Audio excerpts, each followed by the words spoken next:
विद्यार्थ्यांच्या भवितव्याशी तडजोड चालणार नाही. नगराध्यक्षा रश्मी कोठावळे यांची ग. रा. वारंगे कॉलेजला अचानक भेट. मलकापूर येथील ग. रा. वारंगे महाविद्यालयाला नगराध्यक्ष रश्मी शंतनू कोठावळे यांनी अचानक भेट देत विद्यार्थ्यांशी थेट संवाद साधला. यावेळी त्यांनी महाविद्यालयातील शैक्षणिक सुविधा, प्रयोगशाळा, IT विभाग आणि विद्यार्थ्यांच्या अडचणींचा प्रत्यक्ष आढावा घेतला. नगरसेवक रविराज कोकरे देसाई यांची प्रमुख उपस्थिती होती.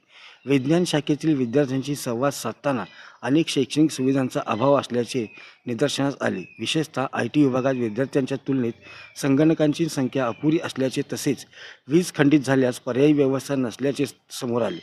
यावर नगराध्यक्ष रश्मी कोठावळे यांनी तीव्र नाराजी व्यक्त करत विद्यार्थ्यांच्या भवितव्याशी कोणतीही तडजोड सहन केली जाणार नाही असा इशारा दिला. स्पर्धेच्या युगात विद्यार्थ्यांना दर्जेदार शिक्षण आणि आधुनिक सुविधा मिळाल्याच पाहिजेत. प्राथमिक स्तरावर सुविधा नसतील तरी विद्यार्थी भविष्यात स्पर्धेत टिकणार कसे, असा सवाल त्यांनी उपस्थित केला. आवश्यक शैक्षणिक साहित्य व सुविधा तातडीने उपलब्ध करून देण्याच्या सूचना त्यांनी संबंधित विभाग व महाविद्यालय प्रशासनाला दिल्या.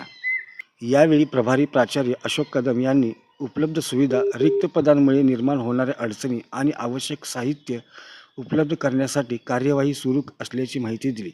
विद्यार्थ्यांचे कोणतेही शैक्षणिक नुकसान होणार नाही याची काळजी घेतली जाईल असे त्यांनी स्पष्ट केले.